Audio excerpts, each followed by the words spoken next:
Hello and welcome to From a Television News Review here at the 4th Midkine Symposium in Budapest in April 2016. On this show, I have Maria Helez, who is the CEO of the company called CellMid. Welcome. Thank you very much, Fintan. It's my pleasure to be here.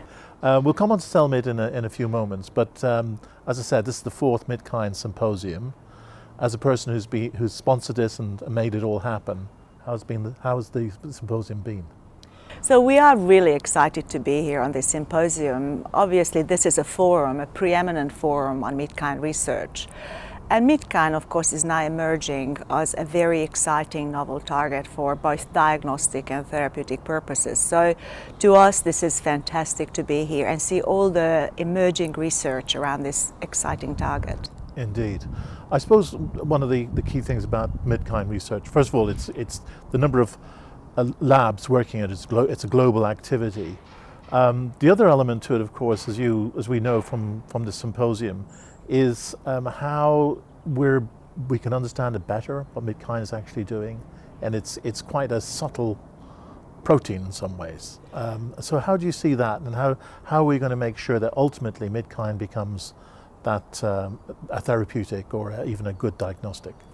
Look, Midkine is actually, in a way, it's acting around the body. It's quite complex biologically. So it is very important that we have all these groups around the world researching Midkine.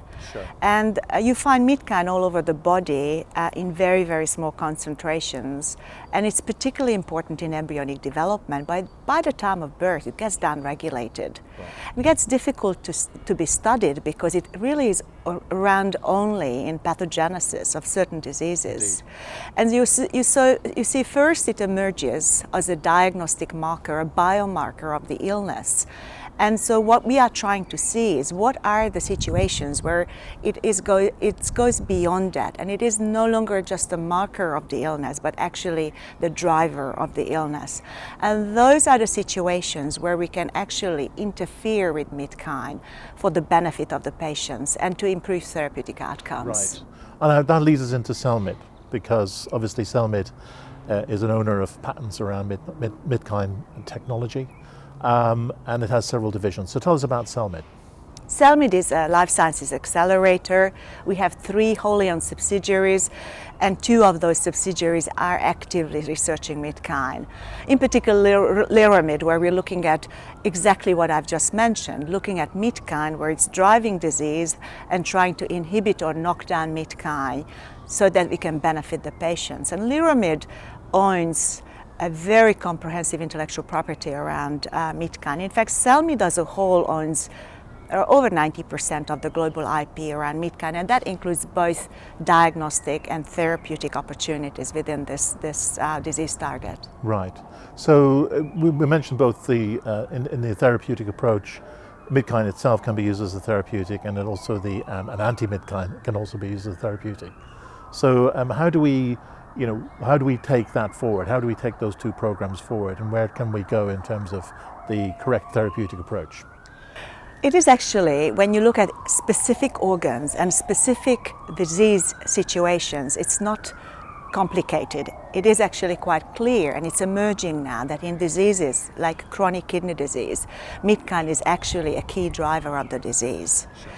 When you complicate that with amylization bone disorder, and you see Midkine's role in bone disorder, and then that leads to vascular calcification and all the complications that come from chronic kidney disease, which is of course the major complication of diabetes, you see how quite clearly the picture emerges of how Midkine could be affected or inhibited for better outcome for patients who suffer from diabetic complications such as chronic kidney disease and vascular calcification. Indeed, amazing. So the other element, of course, is the diagnostic side. Tell us a bit about that. It's also related to biomarkers as well. Look, Midkine is an excellent marker for aggressive tumors, particularly solid tumors. And in fact, not unlike many of the cytokines that have people studied over the years, and I would mention TNF-alpha, where in the late 80s you looked at TNF-alpha, there were about 800 publications, and the majority of those were around oncology. Okay. it ended up being, of course, a great therapy for rheumatoid arthritis. It's not unlike that the beginning of Midkine research, as the publications emerge, a very large portfolio of these publications actually is around Midkine as it relates to cancer formation.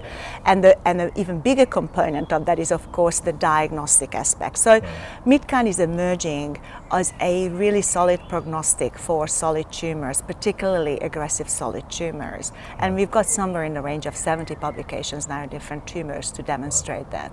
I suppose one of the observations that I've had at the symposium is that Midkine is involved in a lot of pathogenesis we talk about, but in areas of great unmet clinical need. And I think that's where the real opportunity is. Midkine, intervention on Midkine, whether you're trying to elevate Midkine or you're trying to reduce Midkine, that has a direct therapeutic effect in these unmet clinical needs areas. Exactly, and when you saw the data this morning, for example, that in heart disease, we look at areas of infarct size, post-infarct situation, and we are still searching for a drug that can reduce infarct size. Right.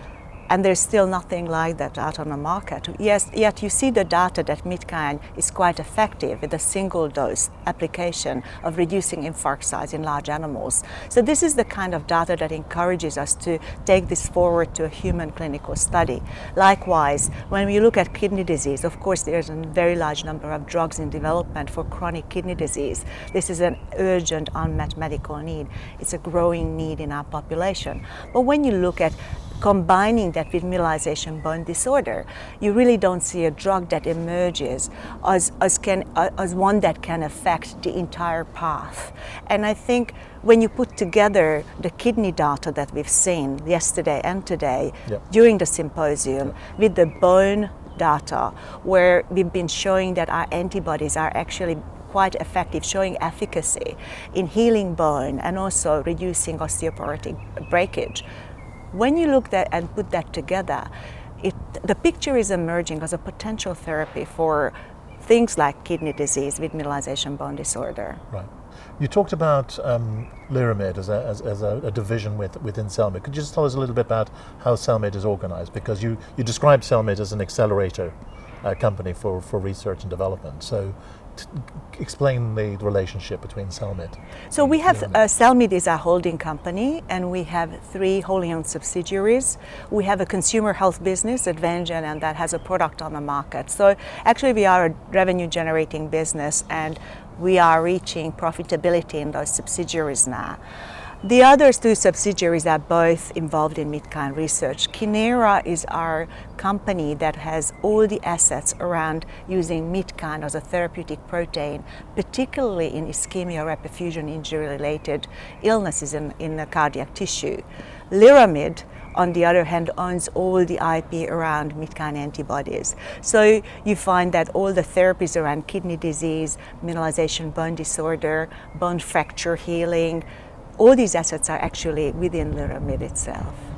So finally, Maria, what can we expect from CellMate now going forward? Where do you see the company going?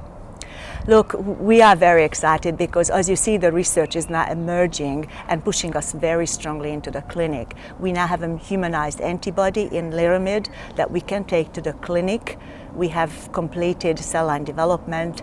Early stage single dose toxicity studies have now been completed in 2 species. We are now heading into multi-dose toxicity studies. And these are really directly relevant to IND enabling studies and taking this really promising drug into the clinic. Maria Halaz, thank you very much indeed for coming on the show. Thank you very much, Fintan. It's my pleasure.